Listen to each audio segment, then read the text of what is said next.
Welcome to Chaturvedi classes. आज का बेटा क्वेश्चन है आपकी क्लास 10th के chapter 8 introduction to trigonometric ratios की एक्सरसाइज 8.1 का क्वेश्चन नंबर 5। क्वेश्चन नंबर 5 में गिवन है अपने पास में कि सेक थीटा 13/12 है। देन हमको कैलकुलेट करना है ऑल अदर ट्रिग्नोमेट्रिक रेशोज। तो बेटा क्वेश्चन आपको समझ में आ गया, आपने प्रीवियस क्वेश्चन अच्छे से समझे हैं ना, तो आपको पता होगा कि अगर हमारे पास में कोई भी एक ट्रिग्नोमेट्रिक रेशो गिवन हो तो उसके बेस पर हम सारे ट्रिग्नोमेट्रिक रेशोज निकाल सकते हैं। इसके लिए हमको क्या करना होता है, बस एक छोटा सा काम, हमको सबसे पहले एक राइट ट्रायंगल फॉर्म करना पड़ता है।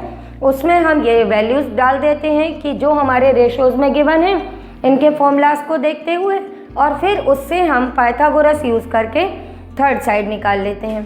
जब हमारे पास में तीनों साइड मिल जाती हैं तब उसके बेस पर हम अपने सारे ट्रिग्नोमेट्रिक रेशोज फाइंड कर लेते हैं। बात समझ में आ गई ना बेटा? जैसे हमने पहले वाले सारे क्वेश्चंस किए हैं सेम एज इस क्वेश्चन को भी करेंगे। तो इस क्वेश्चन के लिए हम लोग कैसे करेंगे, चलो जल्दी से देख लो। सबसे पहले इस क्वेश्चन को करने के लिए आपको ये पता होना चाहिए कि आपको सेक थीटा क्या होता है, ठीक है ना? तो अगर आपको याद है तो आप जल्दी से लिख देना कि we know that,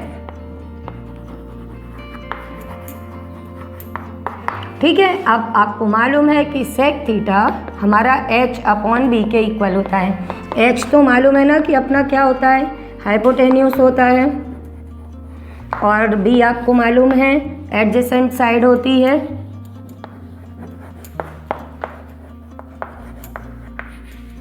adjacent side to angle, जो भी हमारा गिवन एंगल हो। तो अब यहाँ पर अपने पास में किसकी वैल्यू दी है, सेक थीटा 13/12 दिया है। तो जब सेक थीटा अपने पास में 13/12 दिया है तो हम यहाँ पर इससे ये समझ गए कि हमारे पास में ये 13/12 h/b के इक्वल हो जाएगा। पर क्या यहाँ पर h की वैल्यू 13 और b की वैल्यू हम 12 ले सकते हैं क्या? नहीं ले सकते ना बेटा। h की वैल्यू 13 और b की वैल्यू 12 हम नहीं ले सकते। क्यों नहीं ले सकते? क्योंकि ये इनका रेशो दिया है। रेशो जब दिया रहता है तो मीन्स ये ज़रूरी थोड़ी है कि ये 13 और 12 हो। ये अगर हमारे पास में 26 और 24 होंगे तो भी तो कैंसिल करने पर 13/12 आएगा। तो क्या उस केस में हाइपोटेन्यूस 26 हो सकता है, इस केस में 13 हो सकता है। तो जब हमारे पास में रेशो गिवन होगा तो उस केस में हम लोग क्या कर देंगे बेटा, उस केस में हम यहाँ पर इनको एक वेरिएबल के मल्टीपल के फॉर्म में लिख देंगे, जैसे आप प्रीवियस क्लासेस में लिखते आ रहे हो वही काम करना है यहाँ पे भी बेटा। तो यहाँ पर हम लिख देंगे कि therefore h is equal to 13x और b इज इक्वल टू हमारा 12x हो जाएगा। अब हम जानते हैं कि अगर सेक थीटा दिया है मीन्स हमने किसी ट्रिग्नोमेट्रिक रेशो की बात की है तो वो तो हमारा बेटा हमेशा राइट ट्रायंगल में ही डिफाइंड है। तो इस ट्रायंगल की साइड्स को मान लो हमने लिख दिया ABC, ये 90 डिग्री है, और हमको सेक थीटा दिया है मीन्स ये एंगल यहाँ पर हमने मान लिया फॉर्म हो रहा है, क्योंकि जितने भी थीटाज होते हैं वो एक्यूट एंगल पर बेस्ड होते हैं, अपने जो रेशोज होते हैं। तो यहाँ पर हमने ये मान लिया कि एक्यूट एंगल थीटा हमारे वर्टेक्स C पर बन रहा है और इसके विद रिस्पेक्ट हमारे को सेक की ये वैल्यू दी है। तो जब सेक की ये वैल्यू दी है, हाइपोटेन्यूस हम 13x लिख रहे हैं तो हमें मालूम है 90 डिग्री के अपोजिट साइड ये हाइपोटेन्यूस 13x हो गई। अब 12x क्या हो गई, इस थीटा की एडजेसेंट साइड वो ये है बेटा, तो ये अपने पास में 12x हो गया।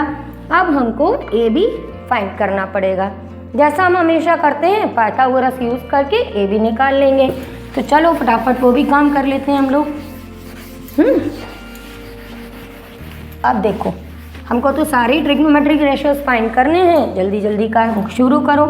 तो अपने को सबसे पहले लिख देंगे यूजिंग पाइथागोरस थ्योरम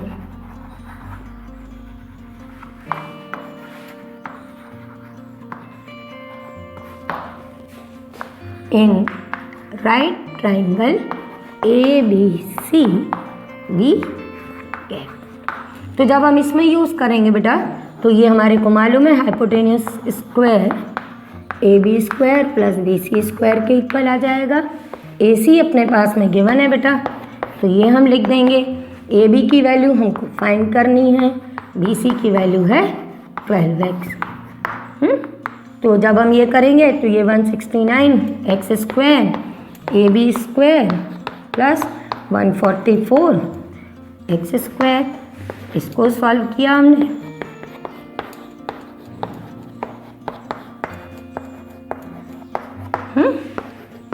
ये लो बेटा, आ गया अपने पास में 25x स्क्वायर। अब 25 तो सबको मालूम ही है, 5 का स्क्वायर, तो AB मिल गई हमको 5x स्क्वायर रूट लेने पर। तो जब अपने पास में बेटा ये भी मिल गई, यानी कि ट्राइंगल की सारी साइड्स हमारे पास में हैं, तो अब हम फटाफट अपने सारे ट्रिग्नोमेट्रिक रेशियोज निकाल लेंगे। क्वेश्चन समझ में आ गया कि कोई भी ट्रिग्नोमेट्रिक रेशियो दिया है तो उसको हमने एक ट्राइंगल बना के उसके अकॉर्डिंग लिख लिया, फिर पाइथागोरस लगा दी, जो अननोन साइड थी वो फाइंड कर ली। अब हम इसके बेस पे सारे ट्रिग्नोमेट्रिक रेशियोज निकाल लेंगे। अब हमें मालूम है कि साइन थीटा अपना क्या होता है बेटा, वो होता है P/H। ठीक है, P मीन्स परपेंडिकुलर, थीटा के अपोजिट साइड।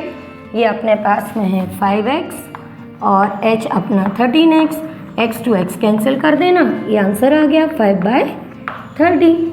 अब आप cos थीटा फाइंड करना, ये आपका B/H, तो ये आ जाएगा 12x/13x, कैंसिल कर देना 12/13। आप देखो इसके बाद में हम निकालते हैं tan थीटा। आप डायरेक्ट भी निकाल सकते हो sin theta upon cos theta करके, या आप इस तरह से कर लेना P/B। तो P अपना क्या है 5x बेस 12x, कैंसिल किया बेटा 5/12। फिर cot थीटा tan थीटा का रेसिप्रोकल B/P 12/5। ठीक है, सॉरी 12x/5x, ये लिखना बेटा बहुत ज़रूरी है। डायरेक्ट 12/5 नहीं लिखना अपने को। और सेक थीटा तो गिवन ही है, अब बचा कोसेक थीटा। कोसेक जो अपने साइन का रेसिप्रोकल होता है H/P, तो ये आ गया आपका 13x/5x, x to x cancel 13/5। देखा तुम लोग ने, कितना आसान क्वेश्चन है।